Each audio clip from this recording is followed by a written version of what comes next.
I need you to look at something before I open this. Do you see those? Those envelopes beside me.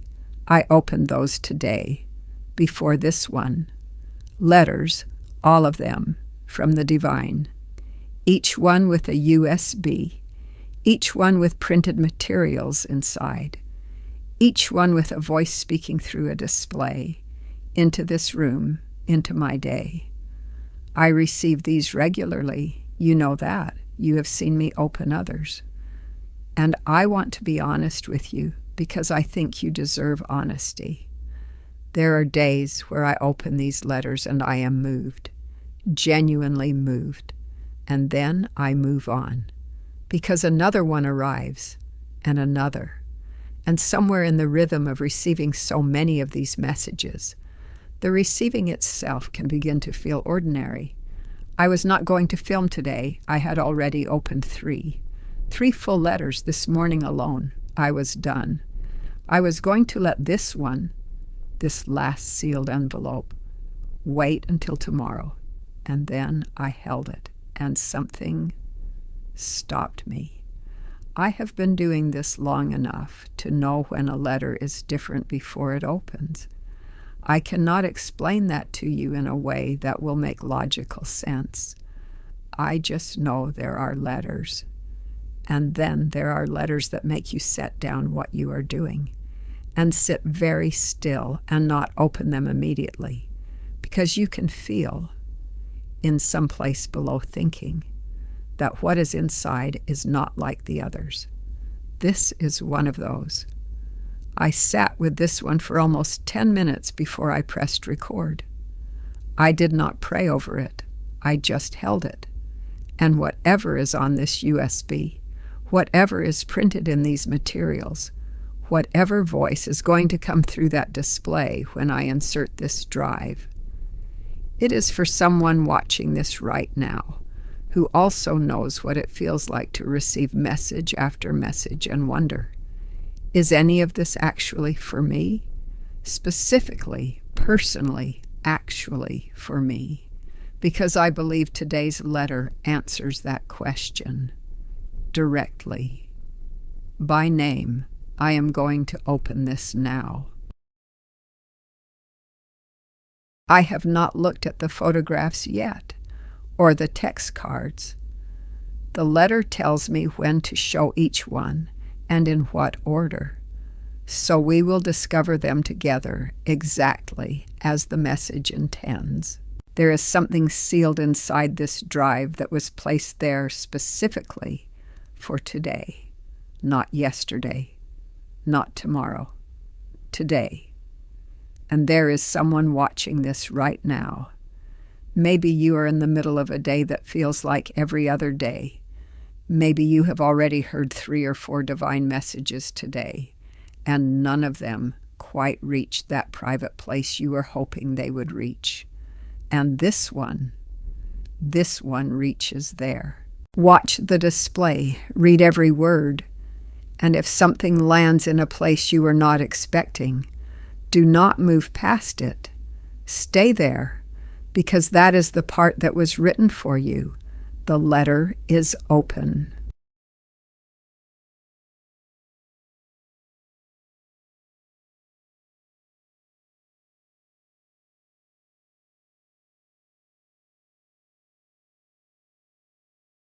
Hear me. Before this moment passes, before you decide what this is or whether it applies to you, before your mind begins sorting and categorizing and deciding, stop. What is happening right now, at this precise moment, as my voice reaches your ears, is not ordinary. This is not background content for your commute. This is not spiritual entertainment to fill quiet hours. This is a direct dispatch, sent through the veil that separates eternity from the moment you are living in right now. Something happened today in the realm of heaven that concerns you specifically. Not you as part of a category. Not you as one name on a long list. You. the specific person listening to this specific message at this specific moment in your specific life. Your name was spoken today in a place that transcends everything your eyes have ever seen or your hands have ever touched. It was spoken with certainty. It was spoken with authority. It was spoken with the weight of a judgment that has been building toward this exact moment for longer than you know. What was spoken about you today was not a prayer. It was not a petition. It was not another request placed in a queue somewhere in the vast machinery of heaven, waiting its turn. What was spoken about you today was a verdict, a legal declaration, a binding, irrevocable, heaven-authored judgment that carries the full authority of the one who created everything that exists. And I was sent to deliver it. My name is Michael. I am the commander of heaven's armies. I am the Archangel who has stood at the boundary between light and absolute darkness since before this world drew its first breath. I have carried divine declarations into situations that human beings had completely given up on, and watched those situations overturn, not slowly, not gradually, suddenly and completely. The way things overturn when heaven is the initiating force, not human effort. I have been dispatched through the ages to battle for the assignments of God's people. I have stood in the gap between destiny and destruction for those who could not stand in it themselves. I have witnessed the moment, the precise, specific Kairos moment, when years of heavenly preparation converge with the fullness of divine timing, and a life that appeared to be losing begins to win with a force that makes the previous losses look like preparation rather than defeat. Today, that moment is yours. Not for the thousands watching this broadcast, not as a general encouragement for anyone who happens to be in a difficult season. This dispatch was assembled for the specific person whose spirit already knows, below the level of conscious thought, in the deep bedrock place where the soul and the Spirit of God meet, that something about today is different. Something shifted. Something that has been pressing for a very long time reached the surface. That knowing is correct. Do not dismiss it. Do not explain it away. It is the signal that this message was sent to confirm. But before I open the verdict, before I speak into your hands what heaven has prepared for this specific moment in your specific story, I need you to understand something foundational. Something about how your purpose has been moving through your entire life, even through the years when it was completely invisible, even through the years when it seemed to have stopped entirely. I need you to understand the nature of an antecedent river. In the natural world, there is a category of river that hydrologists call antecedent, and it is one of the most remarkable phenomena in all of creation. An antecedent river is a river that was flowing before the mountains that appear to block its path were ever formed. Long before those mountains existed, millions of years before the tectonic forces beneath the earth began their slow upward push, this river was already carving its channel through open, unobstructed terrain. It had already established its course. It had already claimed its path. Then the mountains rose, directly in the river's course. Massive, immovable geological formations that would stop any ordinary river cold. And what did the antecedent river do? It did not stop. It did not reroute. It did not look for a way around. Because the river's channel was there first, established before the obstacle existed. The river simply continued cutting downward through the rising mountain, As the mountain pushed up, the river carved down at the same rate, with the same relentless, patient, unstoppable force of water moving toward its destination. That is your purpose. Your purpose was established before the obstacles that appeared to block it were ever formed.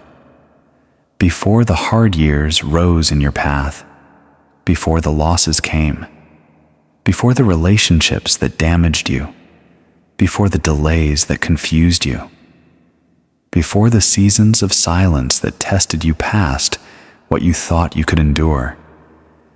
Your calling was already flowing, already carving, already claiming its course through the terrain of your life with a patient, persistent, undefeatable forward movement that no mountain of circumstance had the ultimate authority to stop.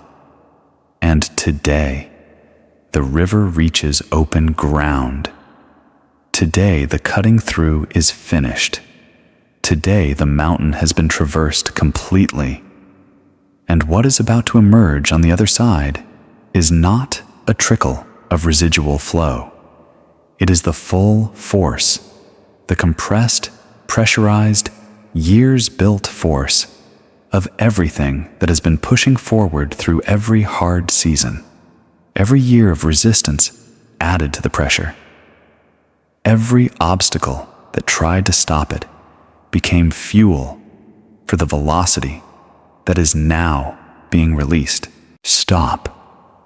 What you are about to see was placed in this envelope specifically for this moment. Take it in fully. Do not move forward until you have held this image before you, because what it shows is not decoration.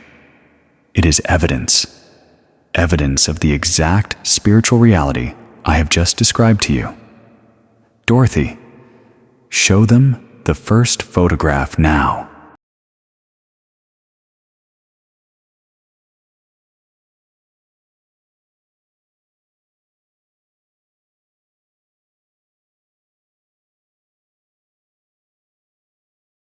Listen carefully. What I am about to tell you is not spiritual poetry. It is not a comforting metaphor designed to make difficulty feel meaningful without actually meaning anything. What I am about to describe is a documented, observable, scientifically verified phenomenon in the natural world, and it is a precise and accurate description of what happened in you during the hardest years of your life. Understand what drought actually does to trees that survive it. When a region enters severe drought, when the rain stops, when the weeks stretch to months, and the months stretch to years without relief, when the surface of the ground becomes hard and cracked and yields nothing, most people look at the trees and see only what is happening above the surface. The thinning of leaves, the reduction of the canopy, the visible diminishment of outward flourishing. And from that visible evidence, they draw conclusions. They conclude the tree is losing. They conclude it may not survive. They see the reduced outward evidence of life, and they misread it as decline. But what is happening underground during that drought is the opposite of decline. In seasons of consistent rainfall, a tree's roots stay relatively shallow. Why would they go deeper? The water is right there, close to the surface, easily accessible, requiring no great effort or depth to reach. Shallow roots are sufficient when water is abundant. But when the surface dries, when the easy water is gone, roots that want to survive have no choice but to press downward. Through layers of compressed clay, through hard-packed soil, through rock itself, pushing through the narrowest cracks in stone, following the most invisible traces of moisture that are protected from evaporation by the very hardness surrounding them. And the trees that complete this process, the trees whose roots go all the way down, through the most resistant conditions in search of water, that only reveals itself to roots willing to descend without a guarantee of finding anything. Those trees develop something that trees in easy seasons never develop. Root systems of extraordinary depth. Root systems anchored so deeply into the bedrock of the earth that when the drought ends and the rains return, those roots can channel nourishment at a rate and a volume that shallow-rooted trees cannot begin to approach. The drought did not weaken those trees. The drought deepened them into something that abundance never could have built. Before I continue, look at what Dorothy is holding right now. Read every word. Let it settle into you. This is not a slogan. This is a decree that was printed for your hands to hold today.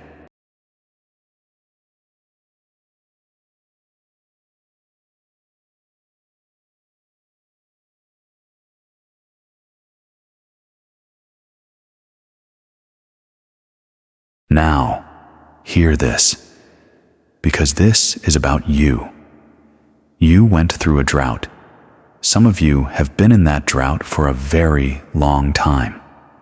A spiritual drought where the presence of God felt distant and unreachable, where prayers seemed to hit a ceiling and slide back down, where the faith that once arose easily became a discipline, requiring everything you had, and sometimes still felt like it was not enough.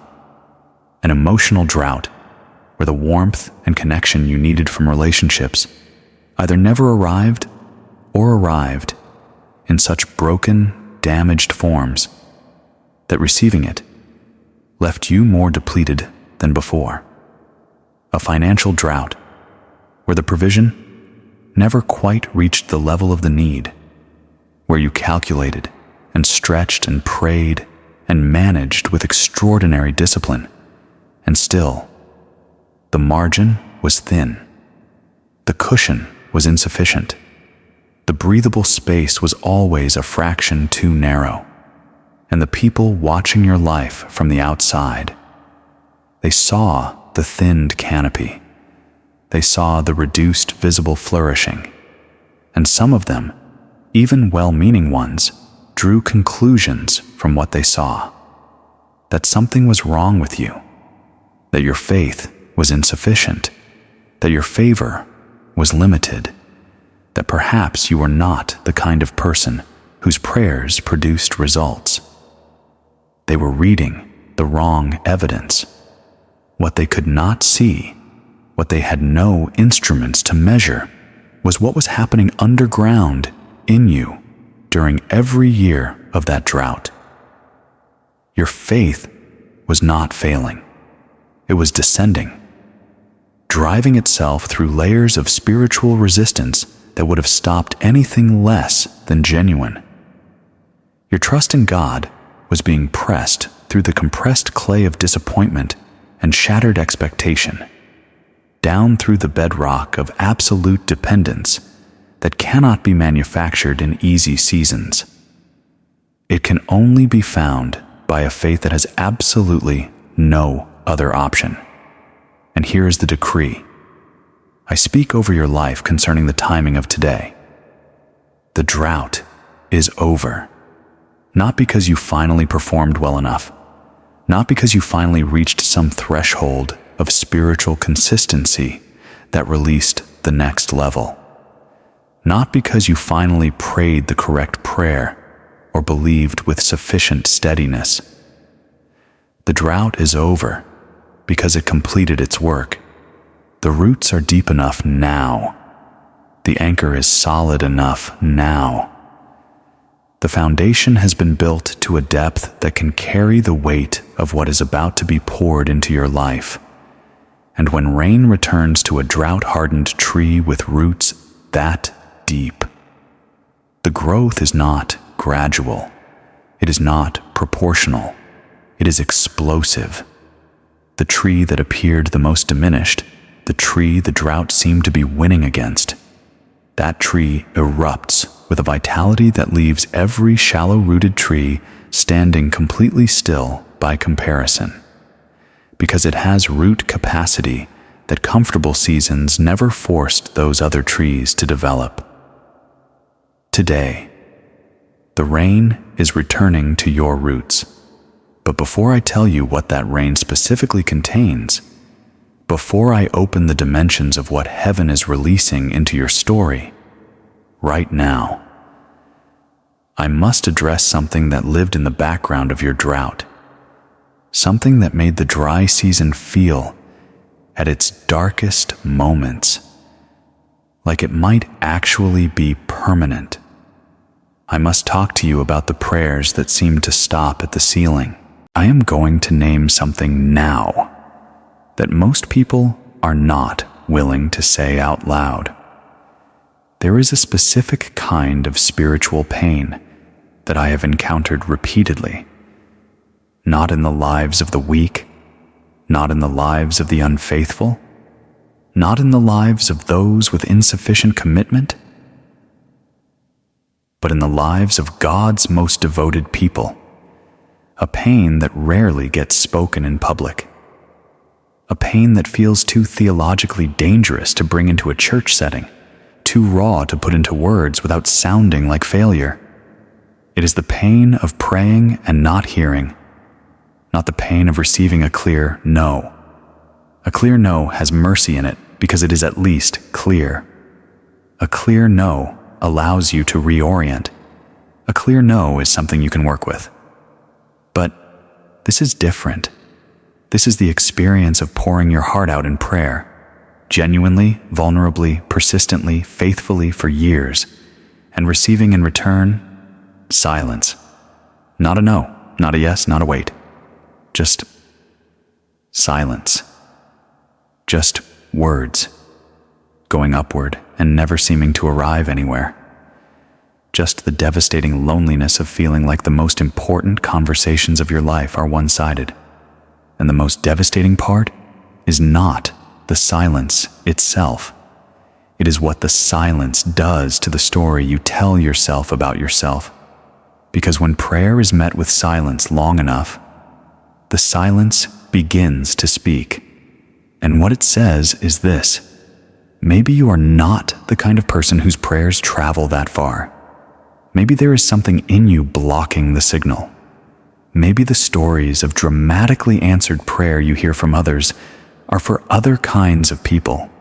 People with cleaner histories, stronger faith, fewer failures, more accumulated righteousness than you have managed across the years of your life.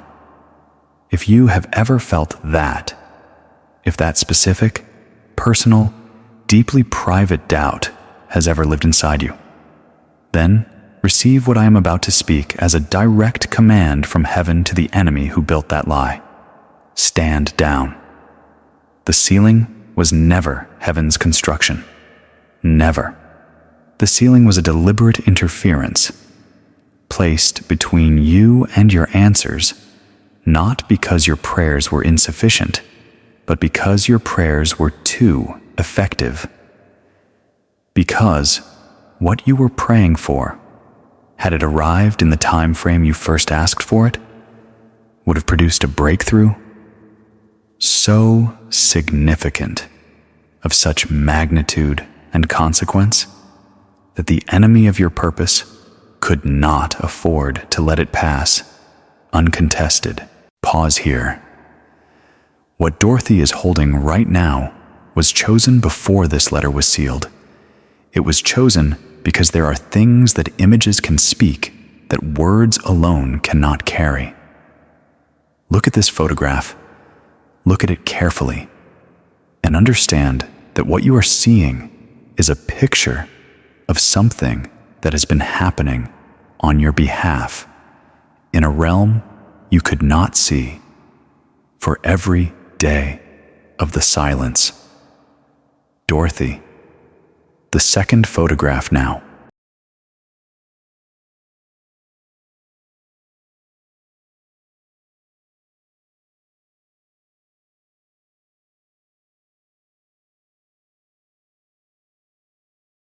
Hear this from the ancient record.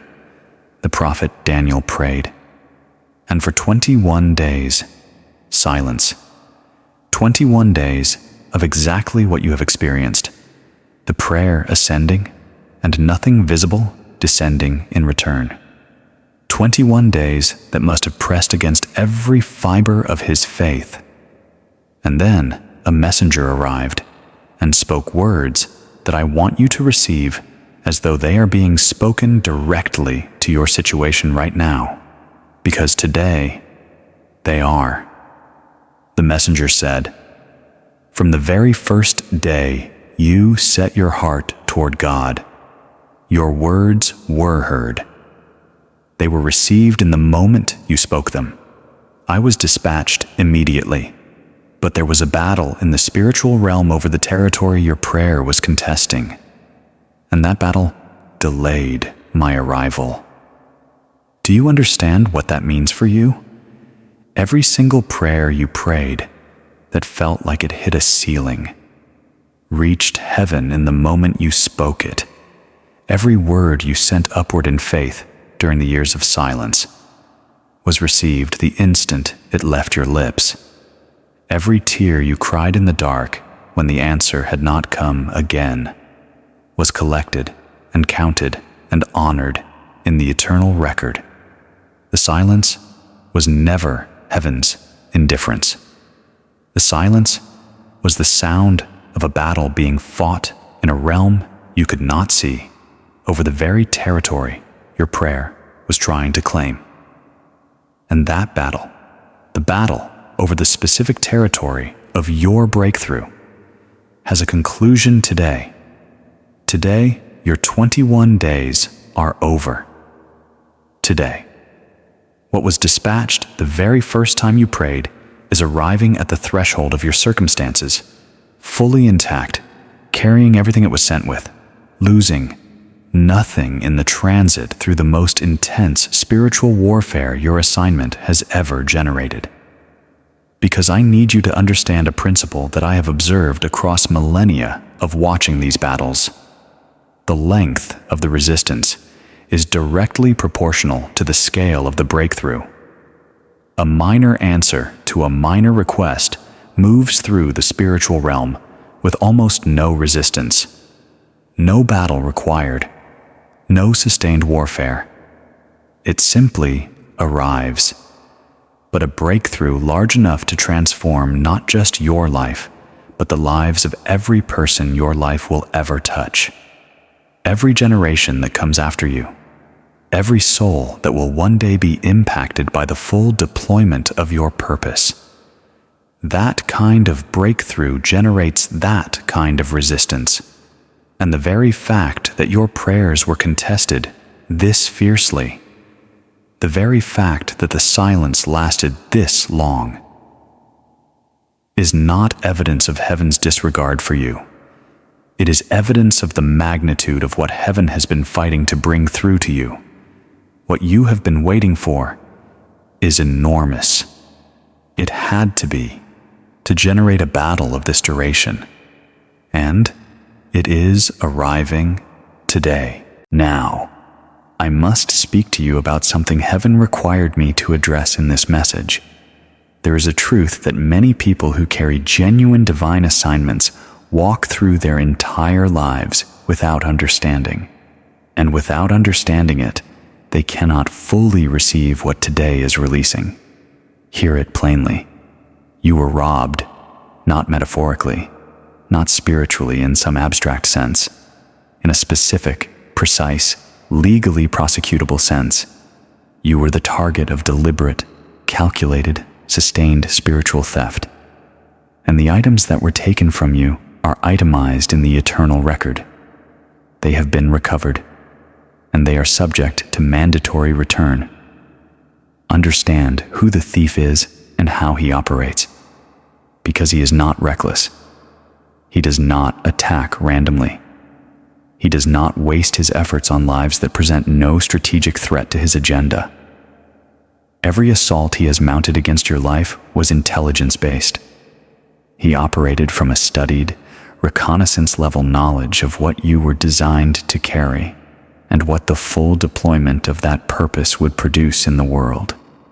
He targeted you because of what you are, because of what your life, fully activated, fully deployed, fully walking in its assignment, would cost him.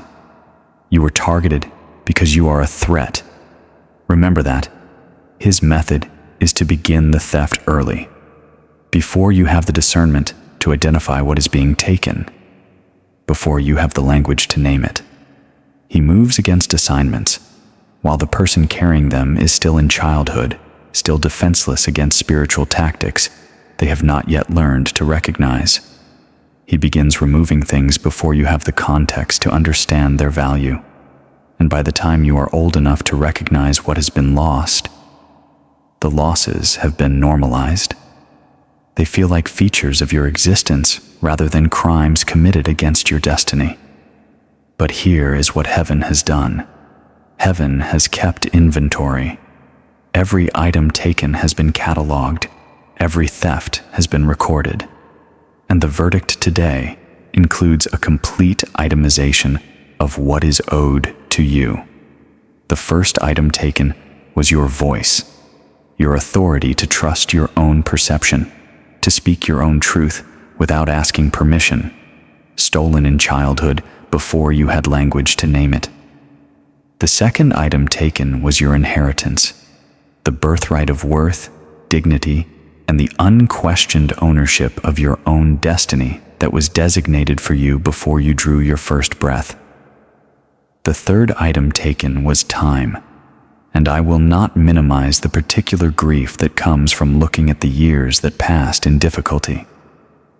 But the ancient statute of Joel 2, verse 25, declares without ambiguity, I will restore to you the years, not some of them, the years, with sevenfold interest.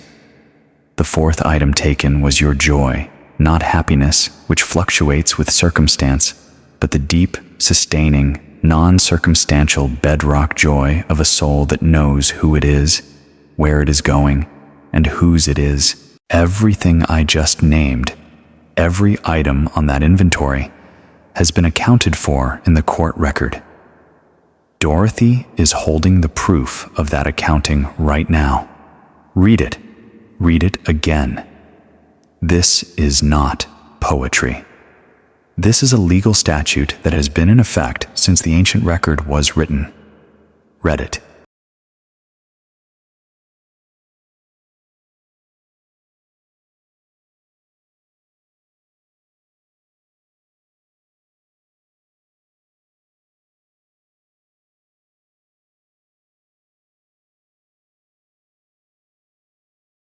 Today, all four of those items are being returned through a verdict handed down in the court of heaven, a verdict whose authority extends over both realms, the eternal and the temporal, and which your circumstances are now legally required to honor.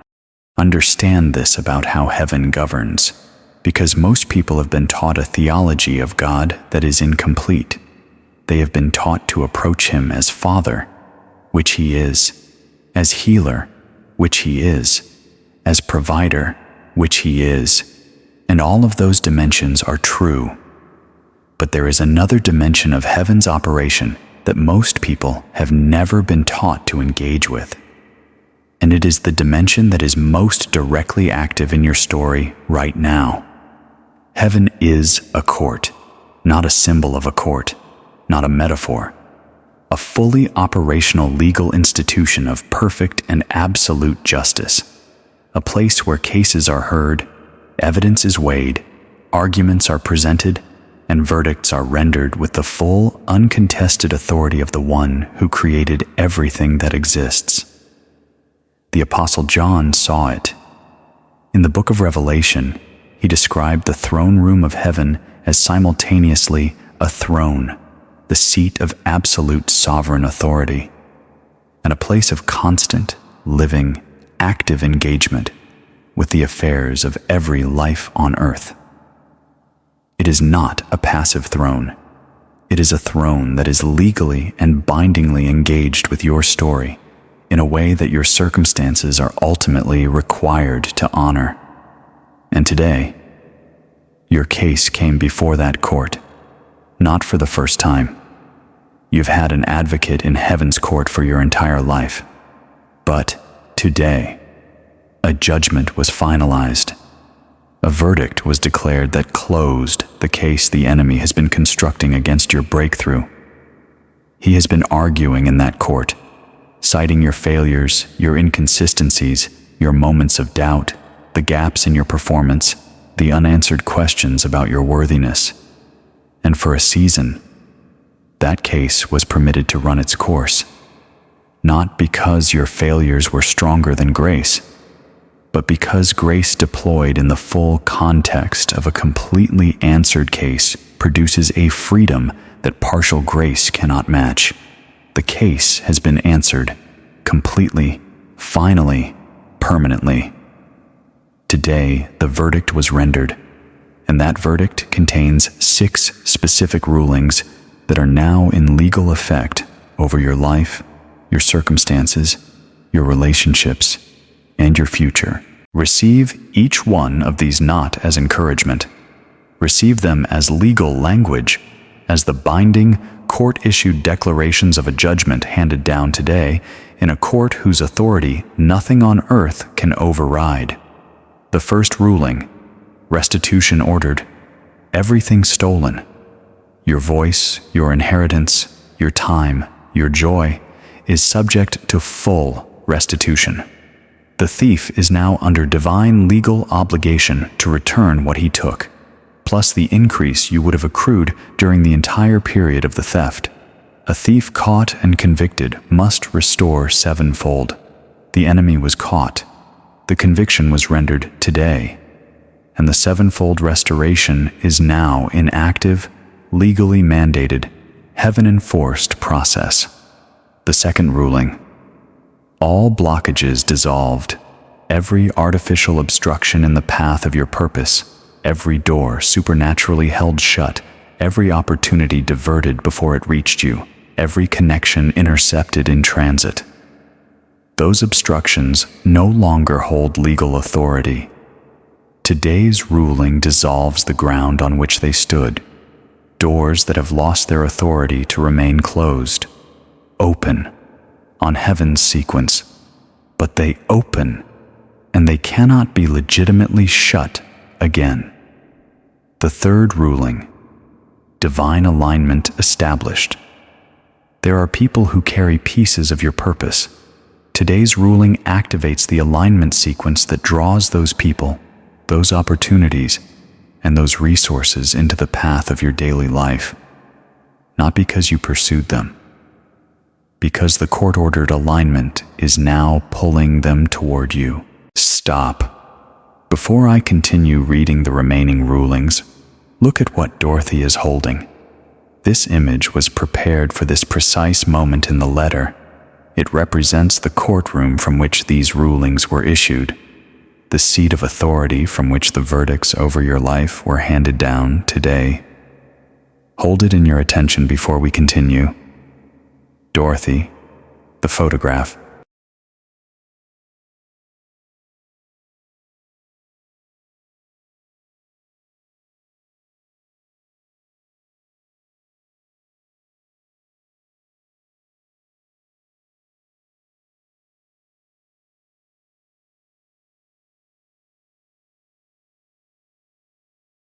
The fourth ruling, generational patterns broken, cycles of lack, of relational breakdown, of deferred hope.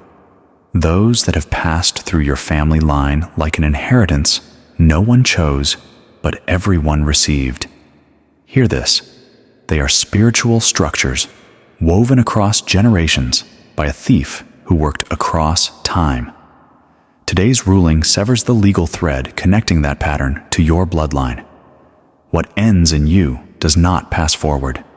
The cycle does not continue. It ends here, today.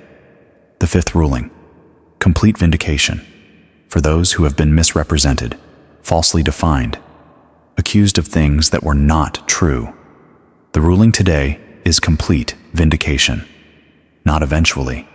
Heaven's vindication does not wait for human processes. It moves directly in the realm of perception, reputation, and relational truth. On your behalf, people who misread you will begin reading you differently. The record that heaven holds about you, accurate, complete, and free of every distortion, is now the record that begins to manifest in the visible realm of your life. The sixth ruling: unrestricted access to the deep well, not more strategy, not more information. Access to a source of living water that does not run dry. The well that Jesus described when he said, "The water I give will become in you a spring welling up to eternal life," not a bucket you carry when you are thirsty enough. A spring that lives inside you and flows without end. That access has been granted. Today, now, I am going to shift to something critically specific, something that sits at the precise intersection of your spiritual reality and your physical existence, and is more important to your navigation of the season ahead than almost anything else I am authorized to tell you. Hear this with your whole attention. Your body knows things your conscious mind has not yet processed. This is documented, recognized physiology that even the secular scientific community has now confirmed. The human body carries its experiences at a cellular level. It stores the imprint of every significant event, every loss, every joy, every trauma, every moment of profound connection, in tissue and muscle and nerve pathways in ways that persist long after the conscious mind has resolved or forgotten the experience. The body remembers, and the body communicates what it remembers through the language of physical sensation. The body does not only carry the imprints of the past, it also registers signals from the spiritual realm. It functions as a receiver, picking up frequencies that originate in the dimension I come from and translating them into physical sensations your nervous system can process and respond to. Think about the times your body responded to a spiritual reality before your mind caught up. The sudden, inexplicable warmth in your chest during moments of deep prayer, warmth that no amount of deliberate thinking could have produced, warmth that carried with it a quality of presence that was unmistakably larger than your own interior experience, the unexpected tightening in your sternum before a decision that your rational mind had fully approved, a tightening that seemed irrational, and yet, when you honored it rather than overriding it, proved accurate. The goosebumps at a particular phrase in a worship service, at a word spoken by someone who could not possibly have known what that word meant in your specific situation. Those were not random physiological events.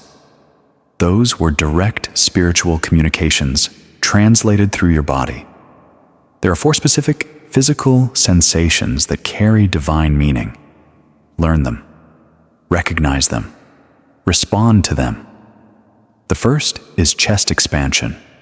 Spaciousness, opening in your chest cavity when you are evaluating a direction or a person. Heaven is saying yes. Expand toward it. The second is deep settling. Something in your core going quietly, unforceably still, like a disturbed glass of water returning to perfect clarity. What is causing the settling is true.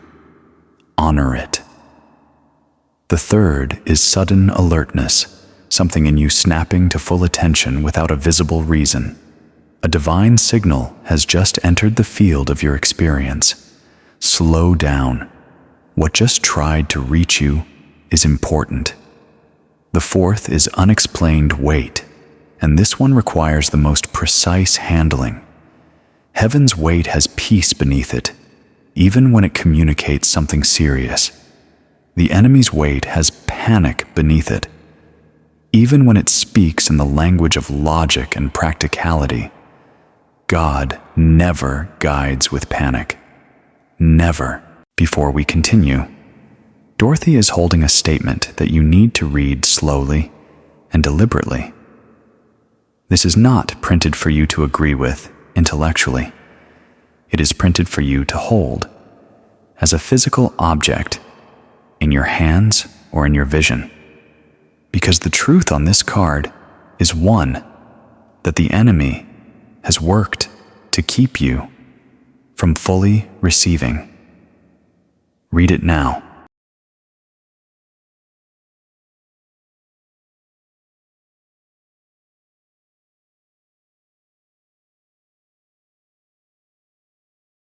When you feel unexplained weight, place your hand over your heart. Breathe slowly and deliberately, and ask yourself one question. Is there peace at the bottom of this? Even a small peace, even a nearly imperceptible stillness beneath the heaviness? If the answer is yes, receive the communication. Heaven is speaking. If the answer is no, if beneath the weight there is only confusion and breathless urgency, recognize it. You do not argue with it. You redirect your full attention to the truth of what was established today, and you let the false alarm exhaust itself without your cooperation. I need to tell you something about the case that was argued in Heaven's court on your behalf today. Something that will permanently change how you see every hard year you have lived through. The advocate who built your case did not build it on your best moments, did not anchor the argument in your highest faith, your most consistent seasons of prayer, your most theologically composed periods of devotion. The case was built on something far more powerful than any of that. It was built on your persistence through your worst moments. The days you prayed when prayer felt completely pointless. The mornings you rose when every cell of your body was demanding that you stay down. The moments you chose faith when the only thing available to your senses was comprehensive evidence for despair. The years you held on, not magnificently, not without struggle, not without the raw, unvarnished human honesty of saying, God, I do not understand this and I do not like it and I need you to show me something because I am running out of reasons to continue. And then you continued anyway.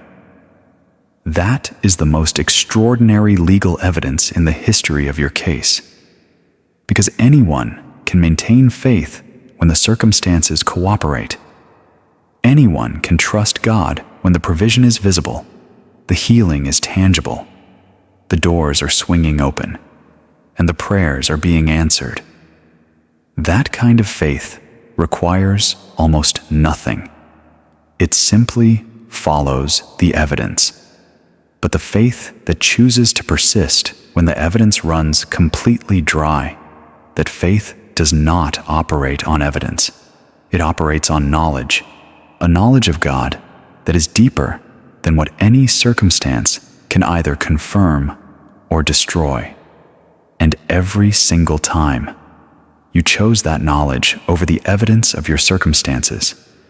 Every act of faith in the drought, every prayer in the silence, every morning you rose one more time, you were depositing into a heavenly record.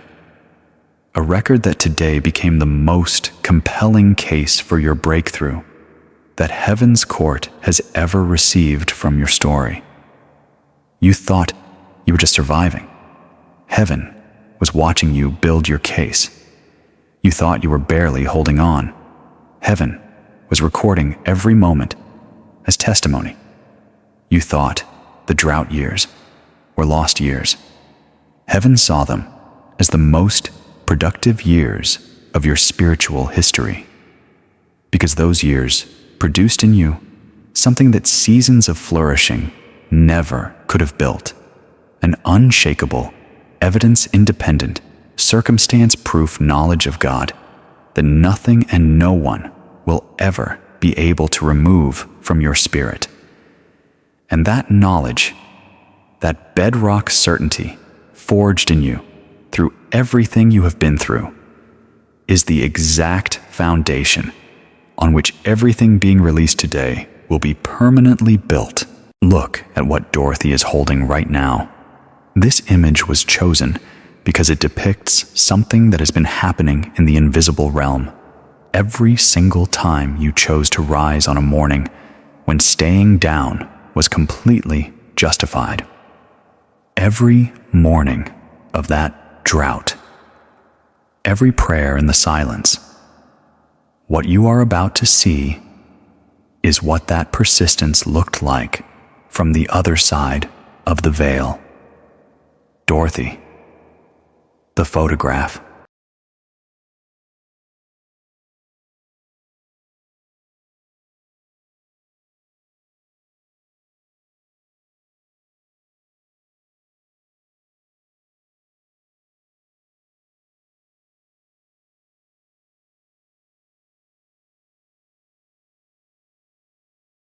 We have come to a moment that requires something specific from you, not passive reception, not listening as an observer to declarations being made about someone else's life. What I am about to facilitate requires your active, conscious, deliberate participation. Because heaven does not impose its gifts on people who have not opened their hands to receive them. Even the most authoritative verdict in the courts of heaven requires the cooperation of the one it was rendered for.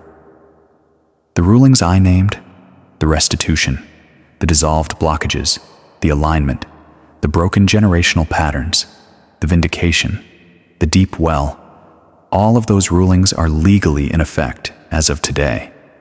But there is a gap I have observed repeatedly between what heaven has declared and what a person actually walks in, and that gap is almost never a gap of divine intention. It is a gap of reception. Heaven speaks the verdict. The person it was spoken for remains in the posture of the old season, still braced for impact, still armored against hope, still holding the measured breath they trained themselves to hold in the years when the thing they hoped for kept not arriving. Today, I am commanding you, change your posture, open your hands, release the bracing, exhale the held breath, and do it now, not when circumstances confirm the verdict, but before they do. That is what faith is, moving your posture into alignment with what heaven has declared before the natural realm catches up. Do this now. Put both hands in your lap with your palms facing upward. Open hands, not clenched, not braced. Open. Close your eyes. Breathe in fully. And as you exhale, deliberately release into that outgoing breath everything belonging to the old season. The grief of the waiting, the exhaustion of the drought, the accumulated weight of the unanswered and the unfulfilled and the long years of almost but not yet. That weight served its purpose. It built what needed to be built. Now it can go. Breathe in again. And as you exhale this time, release the armor. The protection you constructed around your heart after the losses that blindsided you. The distance you learned to maintain between yourself and hope so that disappointment could not penetrate as deeply. That armor was necessary for the seasons that required it. But armor built for yesterday's battlefield is weight in today's open field. Let it go. One final breath. And now, with open hands, with the old season exhaled, with the armor released, speak these words out loud with your voice. Today, I release my grip on the broken version of my story. I release the narrative that my drought was abandonment, that my silence was rejection, that my years of waiting were evidence of my unworthiness. I release those lies into the atmosphere where they dissolve against the truth of what heaven's court declared today. And I open, fully, consciously, without reservation, to receive. I receive the restitution that was ordered. I receive the alignment that was activated. I receive the vindication that was declared. I receive the access to the deep well that was granted. I receive the years that are being restored. I receive the joy that was stolen and is now being returned. I do not receive this because I performed well enough to earn it. I receive it because a verdict was rendered on my behalf by an advocate whose authority cannot be overruled and whose love for me did not diminish through a single day of the drought. Today I receive, fully, without apology, without qualification, in the name of the Most High God. Amen. If you spoke those words, something just changed in the eternal record, not in your imagination, in the actual, legally binding spiritual record of your life. Dorothy is holding confirmation of what just happened. Look at it. Read it. This is not a promise for someday. This is a statement about what just occurred in the moment you opened your hands.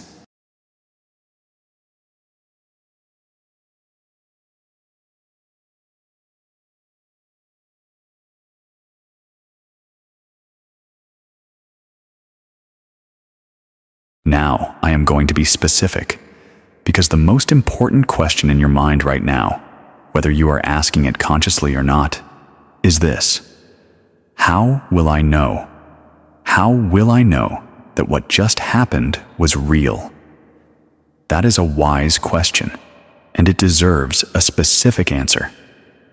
In the next 7 days, watch for these 9 restorations, not vague spiritual impressions, not general improvements in your outlook. Specific, concrete, external events that confirm in the natural realm what was established today in the eternal realm. The first restoration. Your mornings change. Within 48 hours, you're going to wake up one morning, and the quality of that morning will be different, not dramatically. A lightness. The specific, recognizable lightness of a morning that is not dragging the previous day's heaviness into itself. You will notice it before you have analyzed anything. Receive it. Say thank you. That is the first tangible confirmation. The second restoration. A word finds you. Within 72 hours, someone is going to say something to you that lands in a place that has been waiting for exactly that acknowledgement for a very long time. The precision of it, and the way it addresses something you have been carrying quietly and privately, will make its origin unmistakable. Receive it. It was sent, specifically, for you. The third restoration. A navigational dream. In the next week, a dream is coming that is different, clearer, more structured, more precisely connected to the actual terrain of your waking life. You will remember it in unusual detail.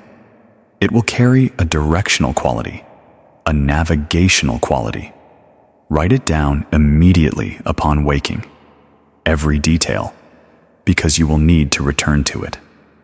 The fourth restoration, financial movement.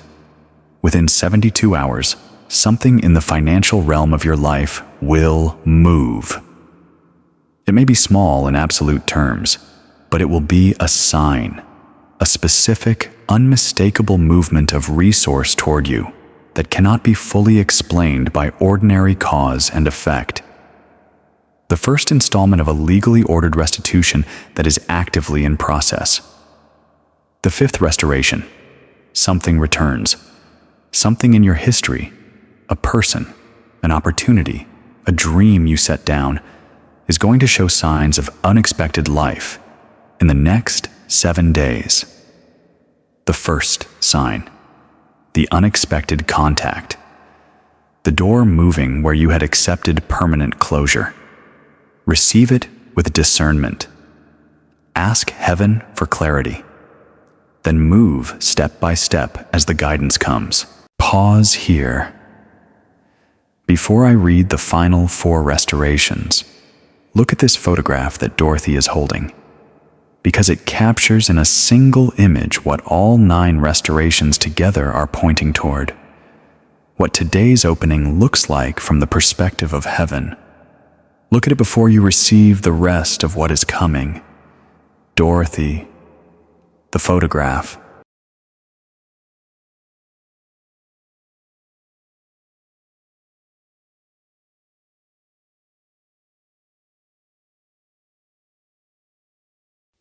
The 6th restoration, physical energy returns.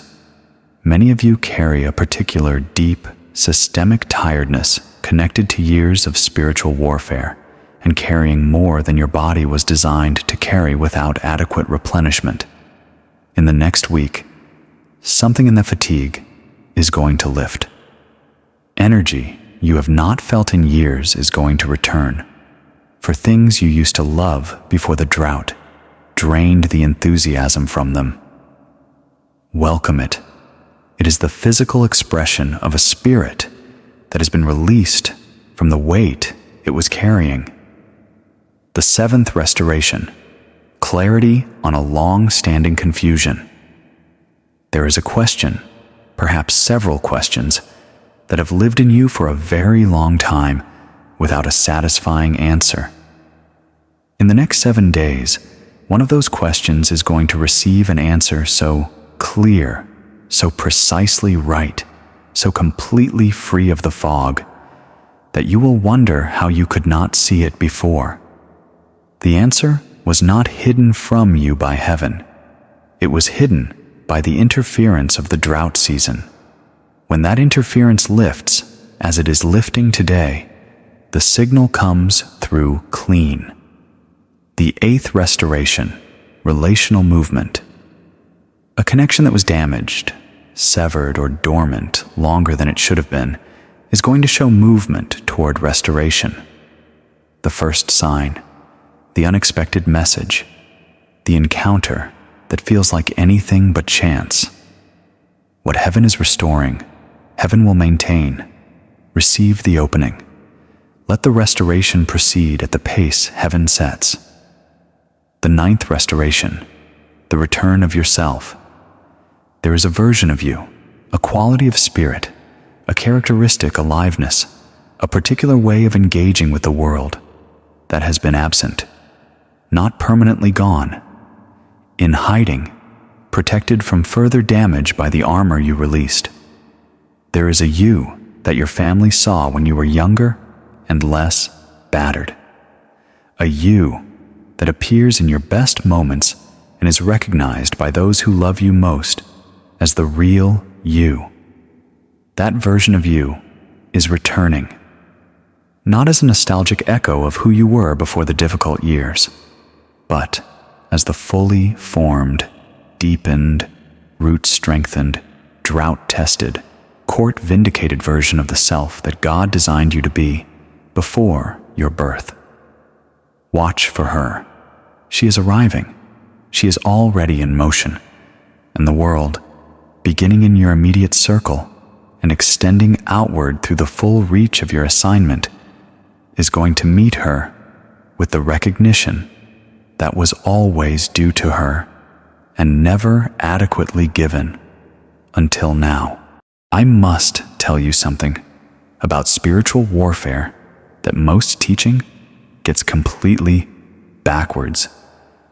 Most people approach the spiritual battle as though the enemy is always in front of them, always blocking the forward path, always requiring constant, aggressive, energy-consuming combat to push through.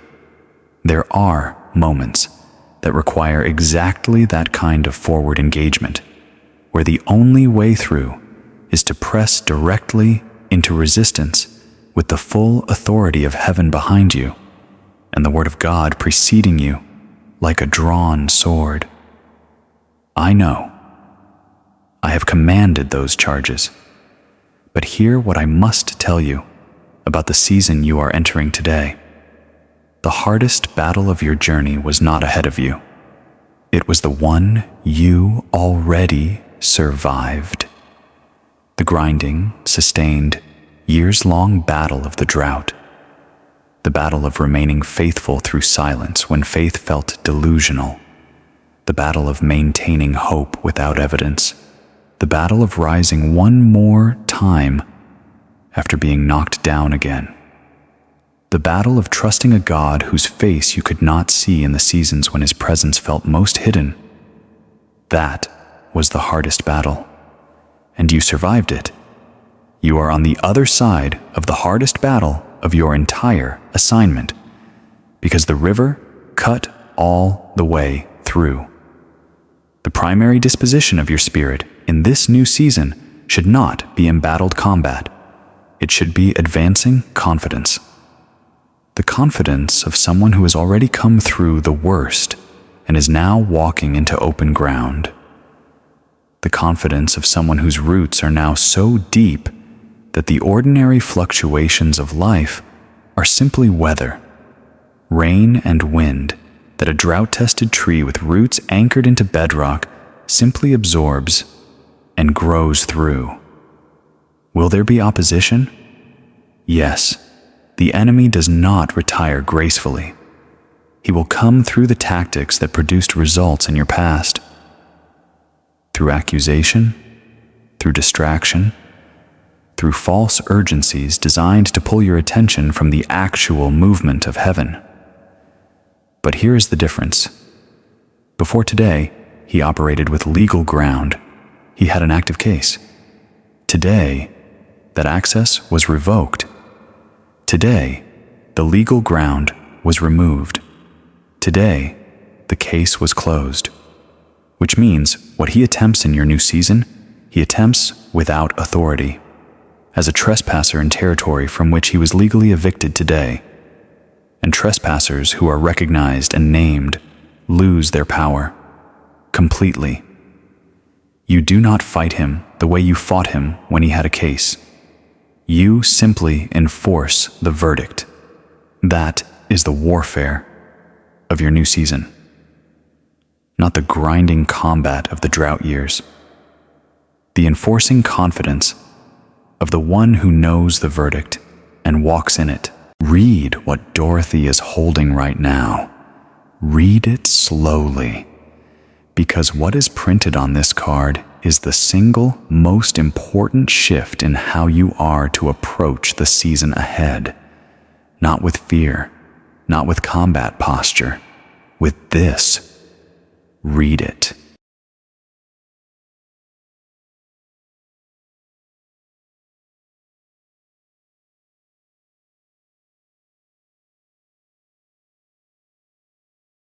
Now, I speak with great specificity to the women who are listening to this message. I say great specificity, not to exclude anyone else from what follows, but because I have been carrying something through this entire message that has been building in intensity with every word, directed with particular gravity and particular tenderness toward the women who are present here. I have been observing the lives of God's people since the beginning of time. I have been present at every significant turning point in the human story, and in all of those millennia, through all of the centuries, all of the generations, all of the vast and complicated landscape of human faith and human failure.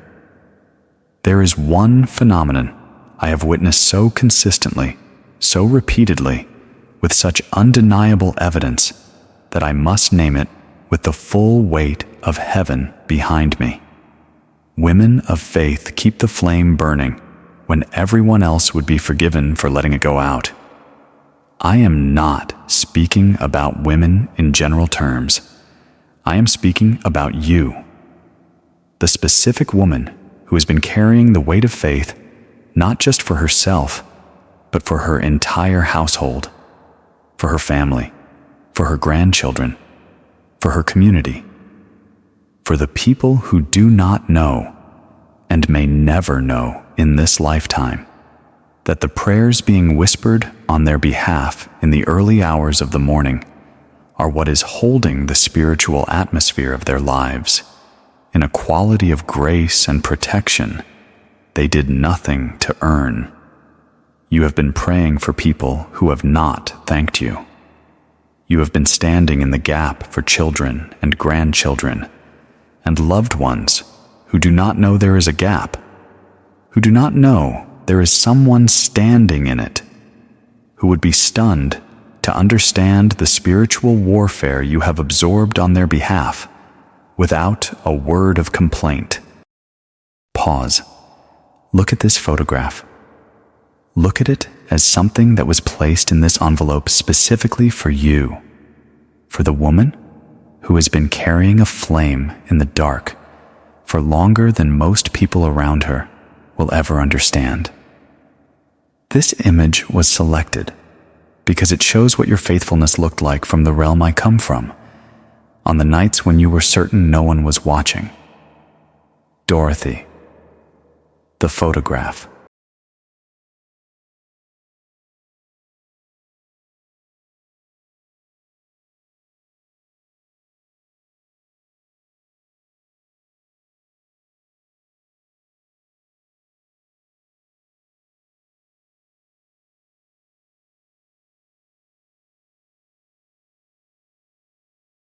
You have shown up to the hard conversation, to the hospital bedside at the hour no one else could manage, to the kitchen table when someone needed feeding in ways that extended far beyond physical hunger. You showed up when it cost you energy you did not have and time you could not afford and emotional reserves that were already critically depleted. You have maintained your faith across decades that contained losses sufficient to break a lesser faith entirely. The death of people you loved who were taken before you were remotely ready to release them. The dismantling of marriages and families you poured everything into holding together. The physical changes of these years that brought with them the particular and private grief of watching your body become something different from what it was in its strength. The specific kind of loneliness that settles into the years when the busy seasons of raising and working give way to a quieter life. And the silence sometimes asks harder questions than the noise ever did. And through all of that, through every year of that, you kept praying. You kept showing up. You kept believing, not naively, not without grief, not without honest and sometimes anguished conversations with God that were not serene or composed or theologically tidy. But you kept believing. The flame in your hand did not go out.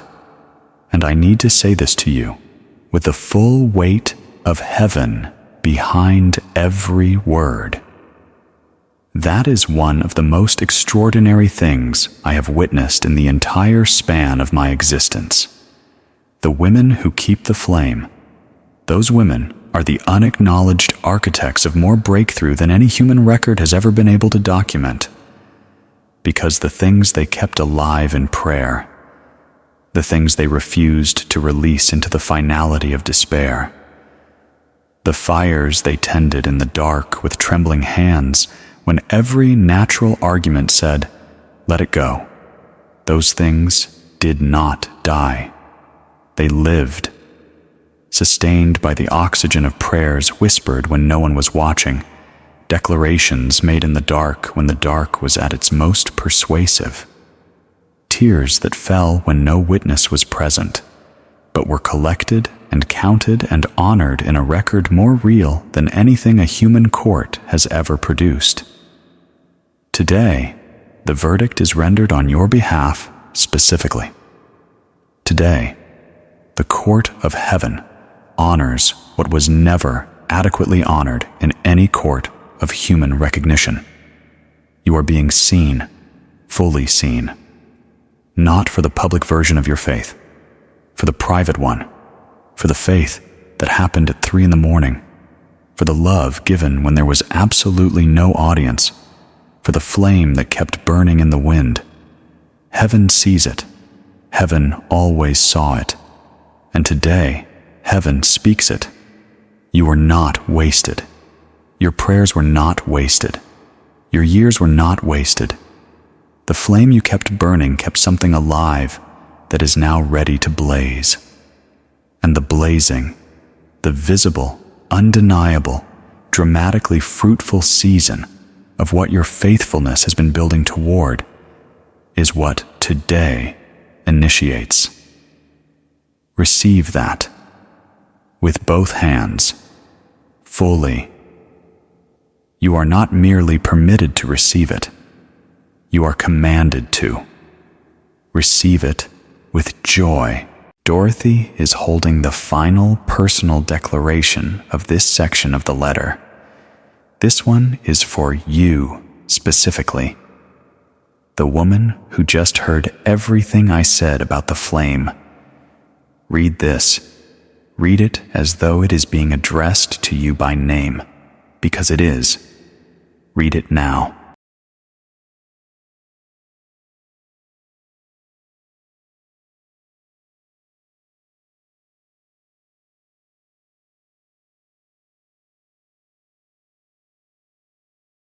I must speak to you now about something that most people who receive a message like this one never hear. Because most messages deliver the breakthrough and then leave you standing in it without telling you what to do next, without telling you how to hold what was just placed in your hands without dropping it in the first 72 hours. So hear this carefully, because the 9 restorations I named are coming. They are in motion as of today.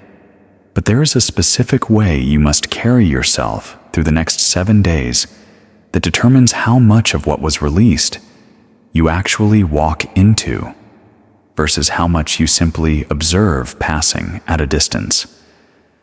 The first instruction for the next 7 days is this.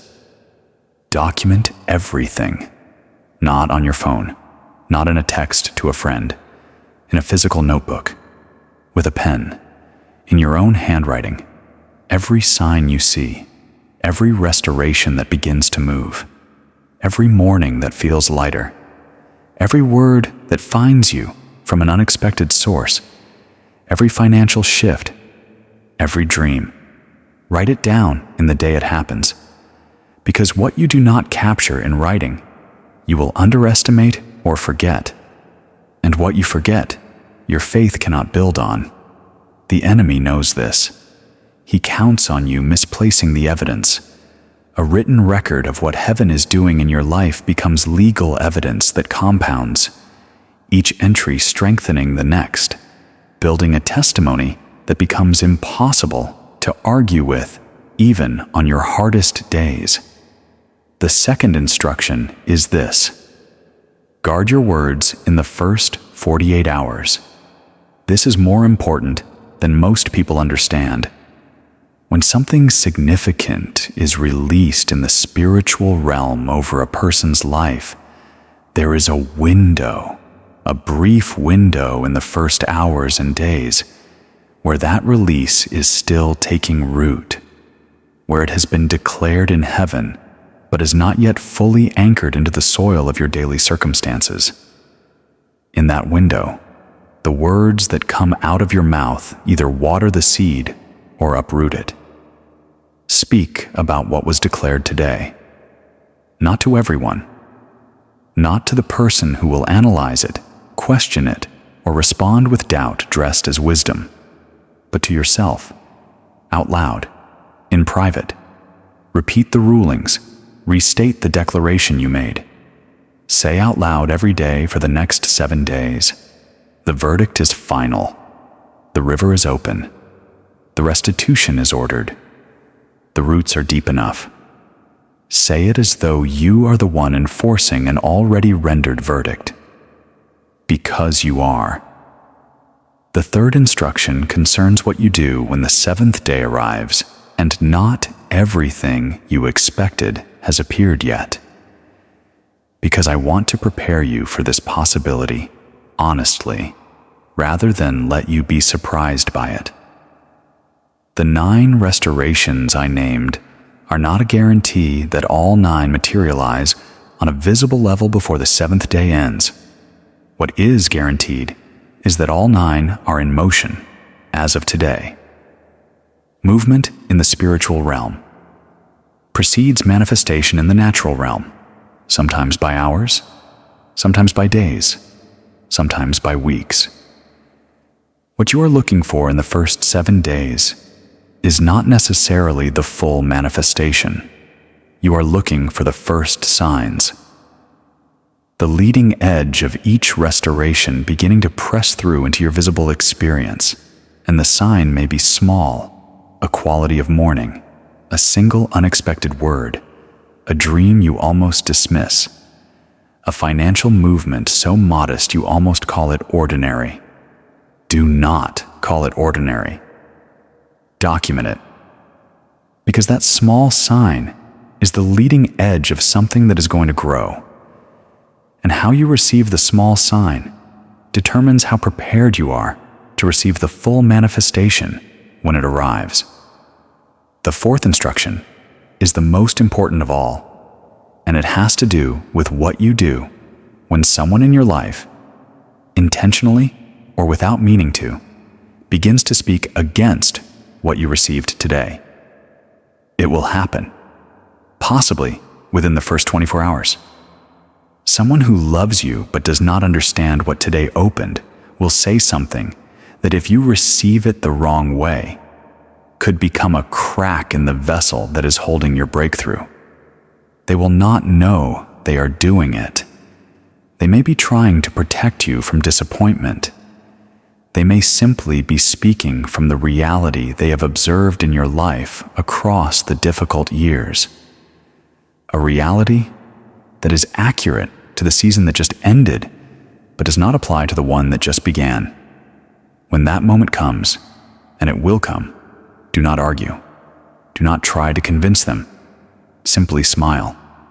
And internally, quietly, without performance, enforce the verdict. They are reading the old season. You are walking in the new one.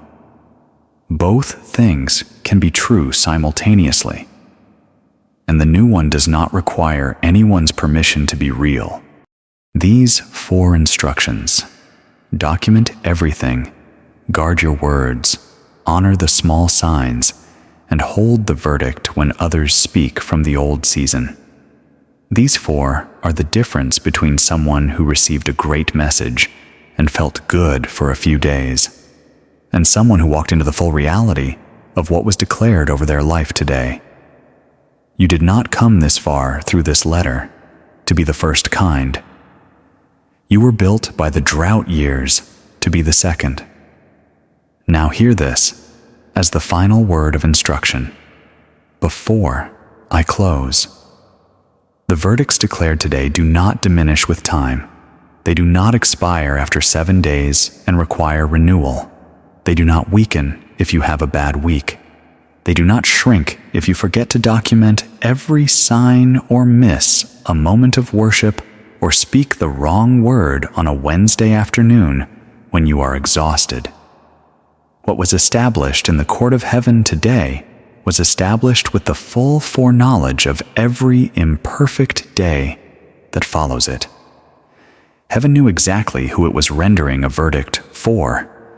It knew every flaw, every inconsistency, every day ahead where your faith will feel thin and your certainty will waver and the evidence will seem scarce again. and it rendered the verdict anyway. Because the verdict was never based on your future performance. It was based on the faithfulness of the one who called you and the persistent, costly, drought-tested faith of the person you proved yourself to be in the years nobody saw.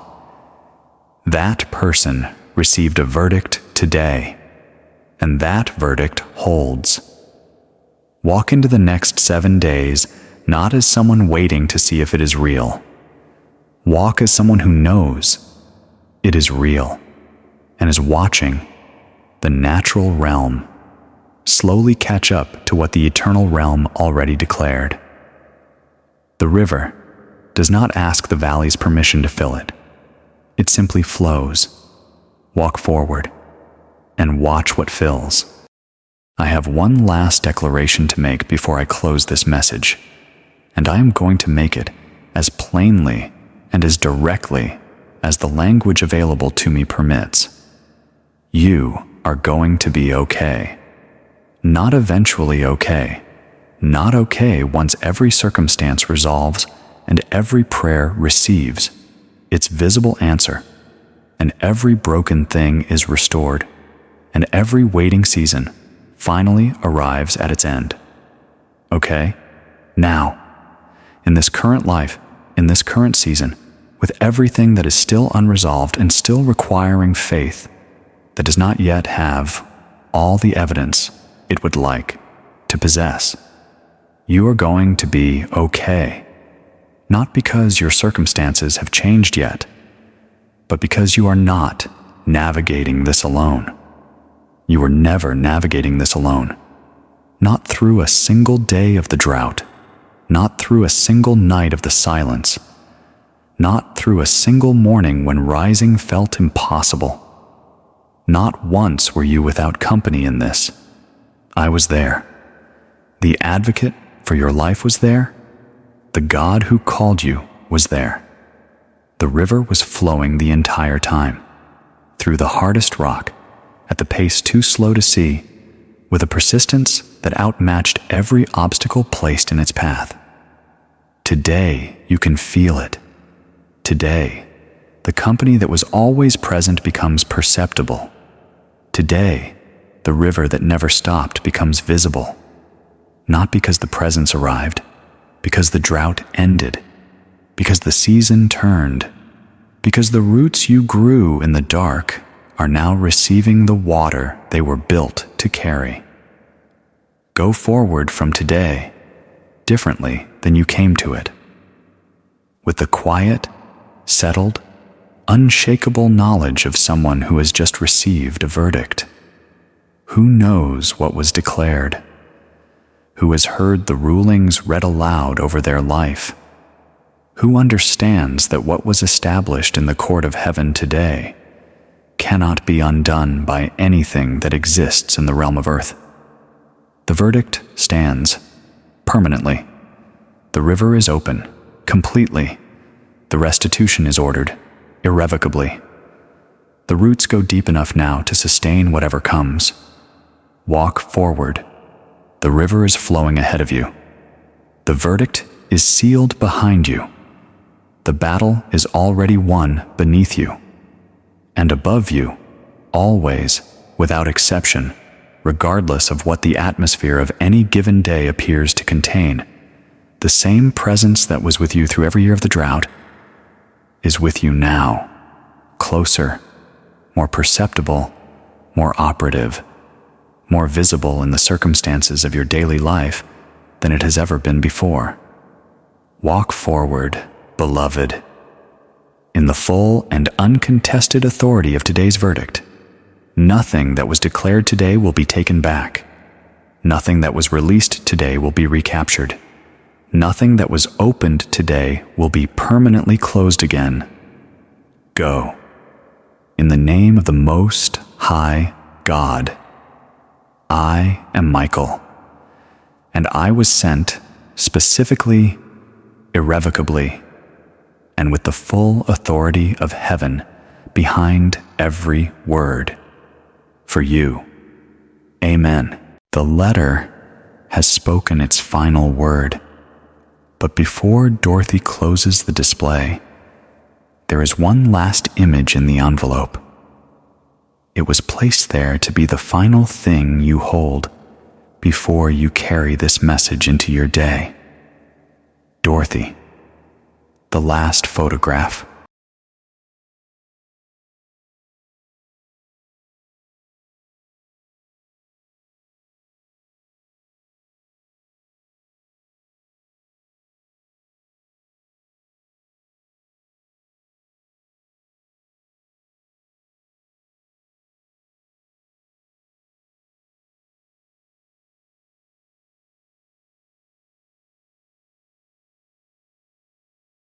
I have opened a lot of these letters, and every single time, I think I know what is coming, because the themes return. The language of breakthrough and restoration and divine timing, it returns. And yet somehow, every time I sit with a new one, it finds a different room inside me. A room I forgot was there, or one I had been keeping locked. Today's letter found one of those rooms. If you stayed for all of it, if you were here from the river, through the drought, through the court, through all 6 rulings and all 9 restorations, through the women who kept the flame, then I want to say something to you that I mean completely. You did not stay by accident. I believe that, with everything in me. The people who are not meant to receive a particular letter find reasons to leave before the end. They get distracted, or a notification pulls them away, or something in the content doesn't quite reach them, and they move on. The ones who were meant to receive it, they stay, even through the parts that made them uncomfortable, even through the parts that stirred something they weren't prepared to have stirred. You stayed, which means today's verdict was yours. Specifically, the river that opened today, yours. The rulings that were declared over your life. The 9 signs coming in the next 7 days. Watch for them. Write them down when they arrive, because they are coming.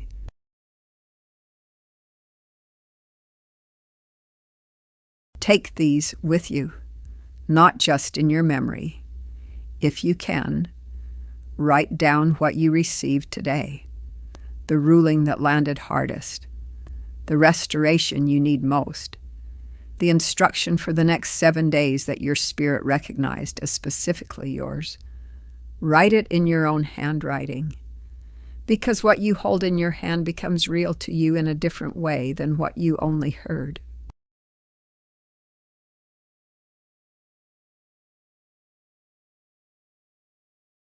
The verdict holds, beloved, not for 7 days, not until the next difficult moment tests it.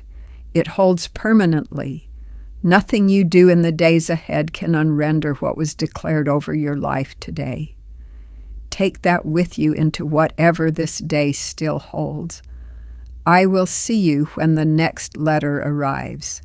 Until then, walk forward. The river is open.